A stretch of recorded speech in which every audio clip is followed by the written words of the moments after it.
Between that 5 years, $81 billion has been equivalent, because some are in pounds, some are in yen, but the equivalent is about $81 billion. In the name of import, of Ghana. Do you know something? $31 billion of that amount, no import came in at all. Really? Nothing came in. It's in the budget statement. I'm surprised that, and I read it also in Parliament. 8 years in Ghana, na a crime cease indeed. Obedience is a COCOBOD. According to a news story, Urban Nature said, cocoa smuggling cost Ghana over $1 billion in 3 years. Nina the last 4 years of Nana Addo, Dankwa Akufo-Addo.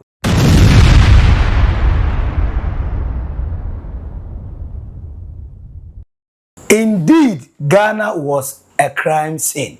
According to John Dramani Mahama, my president, your president, our president, Sasuna Martin Amidu, former special prosecutor, the then president, Nana Dankwa Akufo-Addo, Babano, or a mother serpent of all corruption. Nipa Onwane Martin Amidu, created the first historical office. Edema Ghana said, Ghana ever fight against corruption.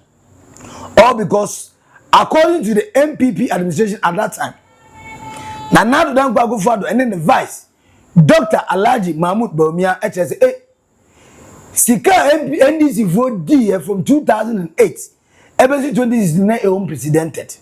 Next, Sika D basa. Not forgetting Wyoming, Agbeshi, Papa no 51 million Ghana cedis Audranya Gopon.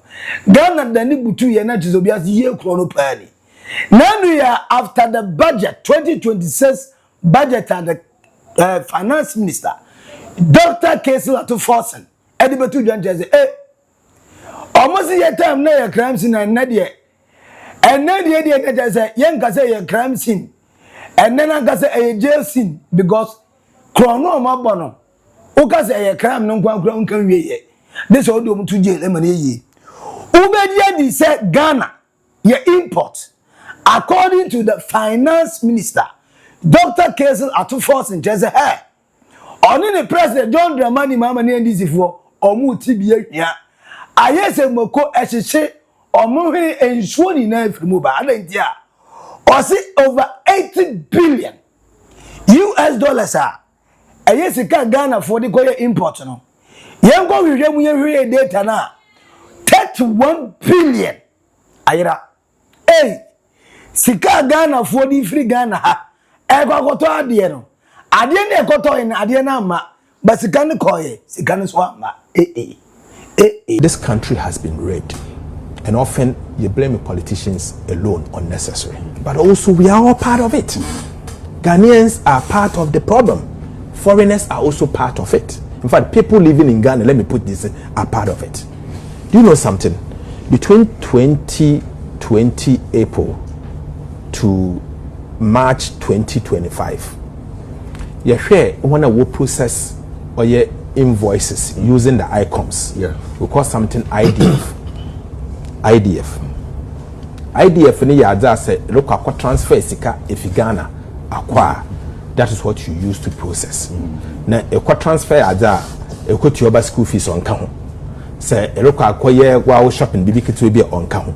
But when now where you import what transfer sika kese what the bakroma what the call no what nzama ba no. Do you know what we saw? Between that 5 years, $81 billion has been equivalent, because some are in pounds, some are in yen, but the equivalent is about $81 billion. In the name of import, of Ghana. Do you know something? $31 billion of that amount, no import came in at all. Really? Nothing came in. It's in the budget statement. I'm surprised that, and I read it also in Parliament. You should have mentioned it. 31 billion, nothing came in at all. That could have built that. And these are importers. Wow. You see, it's not even the revenue bit. It is the foreign currency. No wonder the currency was depreciating that much. So you say that you are transferring money. It's more or less money laundering. Taking money out of Ghana without paying the required taxes. And why are people still there? Why people are there? But you see, so we've done the work. We've now seen it. We've handed over to investigative agencies, and now we'll go for the tax. Then we have another group. They import about 91 billion cedis equivalent of goods. But what Ben was misclassifying? Now we're reporting about 70 something, about 50 something billion cedis. So revenue loss, the previous administration lost about 11 billion cedis worth of revenue. Wow. That they could have easily go for, but because of misclassification and all of that, but they this couldn't is get intentional that. misclassification. It's intentional. Yes. Stealing from the state. And so I keep saying that sometimes we always say that, oh, the politicians will accuse each other and all, but it goes beyond the politics. It's also you, the Ghanaian citizen. All of us here have a role to play to make this country a better place. You, the importer, you, the citizen of this country, you have a role to play. Eja, one so can who be? One so or there you contribute with it. It's about you Ghana from Kasa. Na me na we na you Ghana ye. So Ghana be ye ya. Onye man go tell them to my. The leaders will lead. You better assume ya from them. You are president today. He's the leader of the country. He will lead. I'll be made a minister of finance. I'll bring policies and I will lead. But I can't do it alone without your support. Yes. And so many opportunity. I always talk to the people of Ghana that pay your taxes and hold me accountable.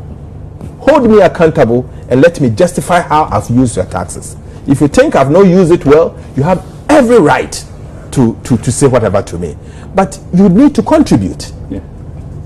Particularly when you have to do it. Honorable, someone can 2020 to 2025 year, okay, 81 billion and says, Kabe, a banks na and then more a year can. Yes, the banks are involved. In fact, I did not miss my words. The banks are involved, and I've written to the central bank.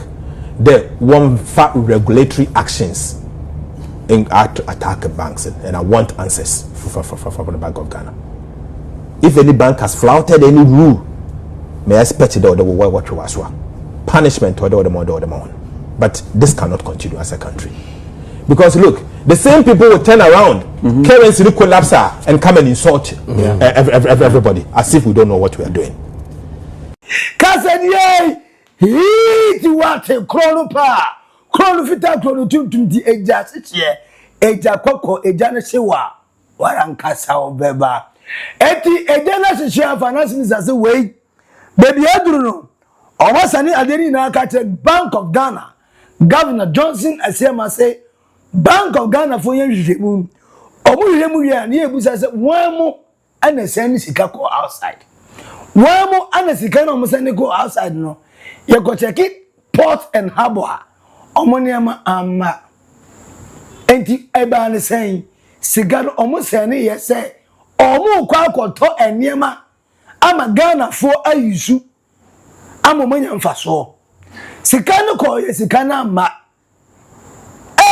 enti when you now see under the NPP we are government officials we are government appointees we na a party in power at that time NPP for ana wamo ana na seni sikano money laundering do na yachi our Ghana from FBI and Yoko any Ghana CID ekabo mu operations Ghana for yachi o money laundering including political people a bit that time I want to meet the case money laundering eka hon Mustafa Hamid money laundering eka hon Adu Buahen money laundering eka hon gives the over men sani or say ACB entry money laundering eka hon Abdul Wahab Hanan money laundering eka the case no almost omuni na money laundering eka omu case no and the money laundering no sikano bedi ni Ghana ana se sikano ekopie mu ewo America China ana se UK na sikano ekoye na adenti na ama sika ye wie free Ghana ye kotokuo mu ana se business people no omu sika ana koye akwakoya 70 according to the finance minister Dr. Kesel ATO FORSON Jesse Way John Dramani Mahama John Ababio John Kwame Nkrumah Papa ne chese sa asem wei atoni den na opeu Oba share asem no ma ye no kre. But for now, you make sure say Bank of Ghana ebe ye hwehwemu ye transaction na course no. Sika na koye no. Ye ndia goods and service ama. But sika na koye. Na omuso mgoto de na sika na gas omgoto no ama. Me say aya.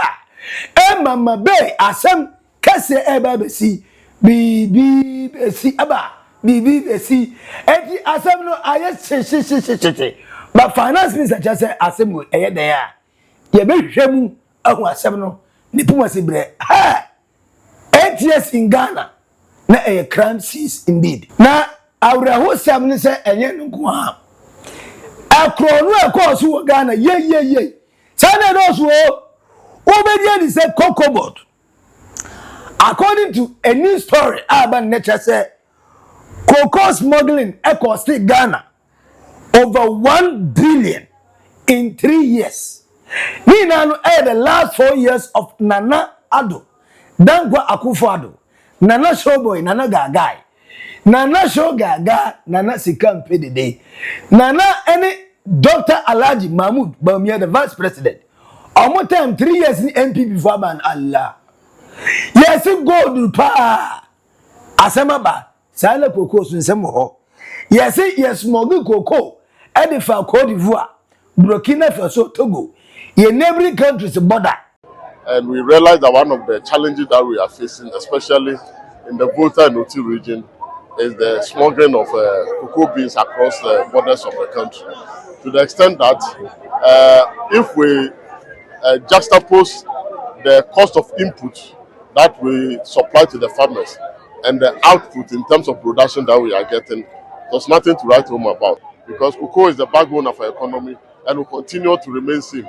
And the best we can do is to work very hard to sustain it and to ensure that we increase productivity. We have outlined a number of measures that we are going to team up with the RECSEX and DISEX to tackle the smuggling menace and to ensure that it is reduced to the barest minimum. Again, we have said that in spite of all the challenges, His Excellency President John Dramani Mahama has kept faith with farmers by ensuring that he pays 70% of FOB price to our farmers, irrespective of all the challenges that we are. And the cocoa farmers are grateful to him, and we believe that we as a board will work assiduously to justify the confidence that he has reposed in now. Say na anu ye city ne strength enya city ne appreciation over the dollar ne ye to Ghana ye city to the dollar no enam around 10 to 11 cities enu 11 cities papa no ni na ne say ye cocoa any ye gold in the 3 quarters not less than 17 billion. Timini says scan na kai ba Ebani saying under the MPP administration, 1 billion in the last 3 years. Now you could for an smuggle, a party for an smuggle. And also, Aquaye Boatibidi, Aquaye Asem Sebe. Way as we and Sema Ghana COCOBOD. As you able to just say, hey, Omu audit, Equoye audit New Year. Report to Chelsea $1 billion. For the past 3 years, under Nana Akufo-Addo, any Pedia person will be the president. Emma Ghana in 2028 under the ticket of the MPP if that 1st January 2026 delegates. I will MPP to Abamana. So Obama president Abraham Kopo. Omungwa COCOBOD nkwa $1 billion na sikano ewa sikane fa he wamu ana yes smuggle no aye farmers anase aye buyers anase a political candidates wey John Dramani Mahama say still ye be investigate operation recover all loot say aye gold esika anase aye friend say importers a mu yesika anase political appointees a mu yesika John Mahama say ye jini na ye beji sika na ye beji sika tna ye beji sika de bia enti Ghana sika wadi bia no John Dramani Mahama John Kwame Nkrumah John Ababi o say hey sika no ye beji ye fanche na when a director of special service Edima J Kudjo Samahar I report say Ghana ye cocoa smuggle no okay through local border movement and a transiting to a neighbouring countries are a compromise checkpoints ni na just Ghana for ye mam kwan yo ni for na dodo na no efa Volta and Oti region and the copy ekoton cocoa and demand the neighbouring countries for buyers and omotoye no de call enemy say and the way ye besi ye hu say a cocoa farmers no and now the political figures are omoni appoint the CEO the chief executive officer of COCOBOD omuna say sikai omukoton cocoa yin ahomfaso and as farmers no but according to director of special service Kudjo Samahar say and semino airtime now the previous administration say last 4 years in there omamwa Ghana COCOBOD omadi Ghana remapa I say yeah this Ghana National Cathedral ashe Kwalibu Dam ashe Sky Train ashe National Service Secretariat and National Service Scheme Ecosi National Service Authority and also over 2.2 billion ashe National Buffer Stock Company and also Sikano ashe there's a National Petroleum Authority and also Sikano ashe National Signal Bureau and also Sikano ashe say no Ghana COCOBOD and also Kurano Sikano ashe adentia. The uniqueness of the smuggling in the Volta region and Oti is that we have two categories of smuggling. The first is the local smuggling, where cocoa beans moved from our farms in the Volta region or Oti region into Togo. And then we have the transit ones that move from other regions through the corridors of the Eastern Corridor down to or into Togo. And the prevalence of smuggling, especially within a period, I gave the statistics earlier, that if you look at what Volta region produces, Volta region was, in terms of tonnage, was producing almost 8,700 plus, 8,000 plus tonnage. But fast forward to 2021, 2022, sorry, 2024, 2025, the 2024-2025 crop season, this has radically moved down to 87, from 8,700 plus to 87.06 tonnage. So you could see the level of reduction in what Volta region produces due to the level of smuggling into Togo. So we are appealing to our security services. Of course, they are stakeholders in this fight against smuggling. We are losing a lot of revenue because if you look at within 3 years, from 2022 to 2025, Ghana has lost almost $1.1 billion through cocoa smuggling into neighboring Togo and Cote d'Ivoire. So it's a fight that we must all come on board to fight. And somebody was asking about the modus operandi. The smugglers are devising various means every day. You won't believe, sometimes they use ambulances, they use Land Cruisers with sirens, etc. So the modus, they are many.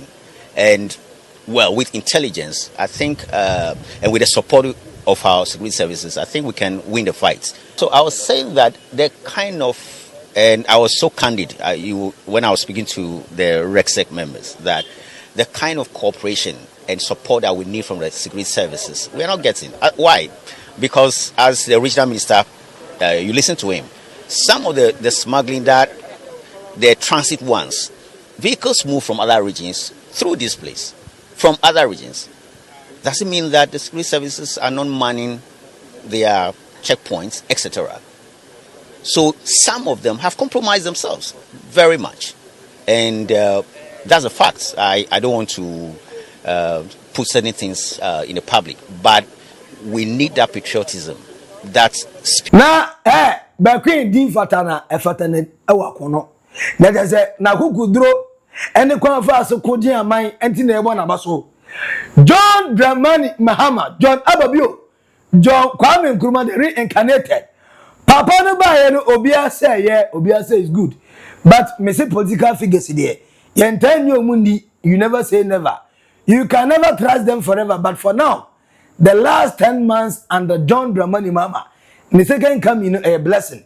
Ghana for a crash say soon. Say, hey, John Dramani Mahama, hey, Papa, ye president, ye na, ye the hope no e the amount. Say you are the hope.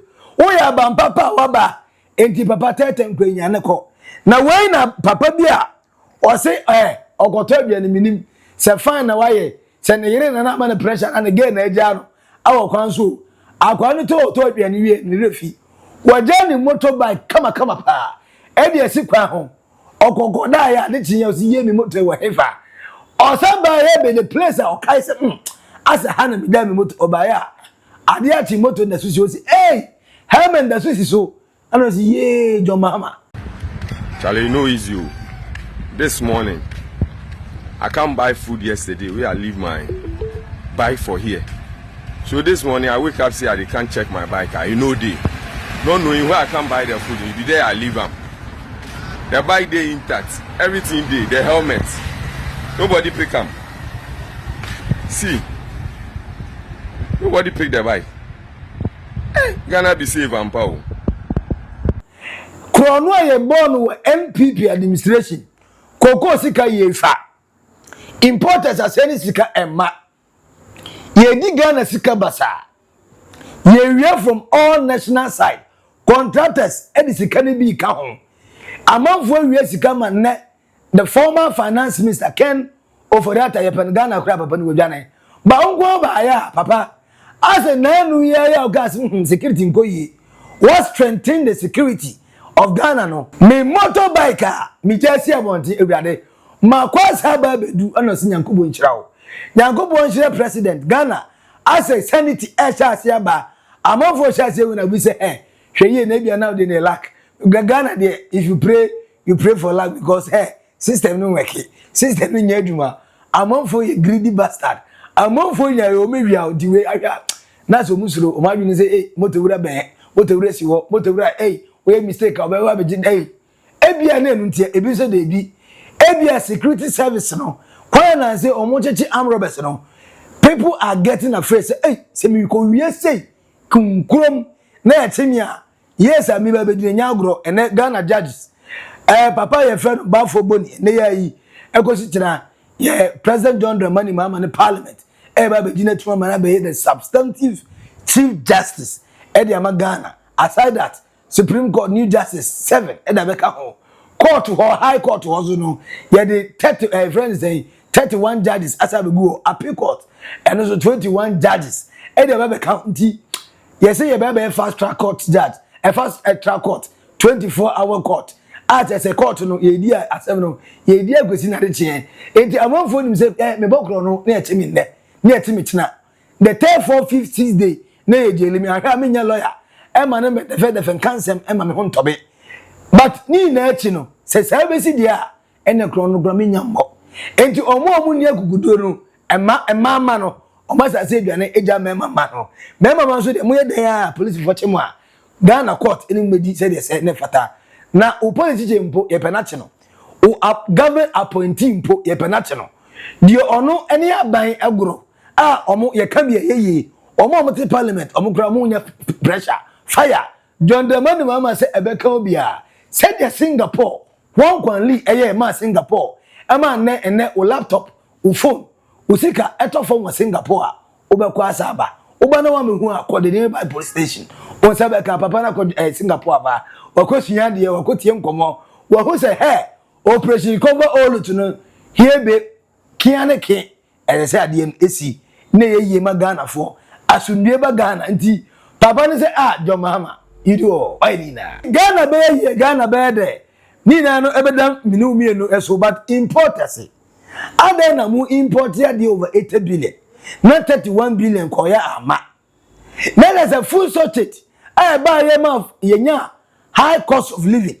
Aside the fact say National Cathedral, $97 million akwa say, our what yensi. Palugu Dam, $12 million yensi. Skytrain, $2 million free and see. Aside Kenofore Tani other dignities and no more MPP or Mabo Ghana chrono according to your security personnel or we investigate your case no. Now at the same time, amount for kwa importing yama. But importation no, sikana biko ebi ma. Use be as ma. Adentia. Why mo ana yes anyama no? A politician. And as a businessman now, Ghana the in the wedding. A woman yes. Now then the sikana we a businessman, I don't know this kabako. Na Emma, are you going to do business there? Or you are still doing business in Ghana? Say a politician this can go here in the name of businessmen. Where are the money and where did they get the money? Wait, I am a question and then the person will say, are there na COCOBOD? Over $1 billion. Over $1 billion. You call IMF equally just 3 billion per. And on bono, you know. Now, Mkovoya when you go for him, utility be 3 months be near 2. 3 months be a betum, your 2 service in there. After Bank of Ghana governor, Johnson has said, by 2026. Now you are completely near bit from Amanaye. Means a bit my ending. So next year, will I be 3 months be because water be still because. But Ghana, COCOBOD on Kwa side, you smuggled gold worth of 1 billion. Eban saying, when the Anna me say me coming naked truth, and you also become naked truth. Yen na truth teller. Let's be citizens, not spectators. And we are citizens, answer those questions in the comment section. Adenti, Anna amount for so many important Yamava Ghana. Na 80 billion of Sika Quabontino, and muted to 1 billion amber. Scan going. A politicians and as a businessman. I want to know. Photo comment section as Uya. Subscribe, like it.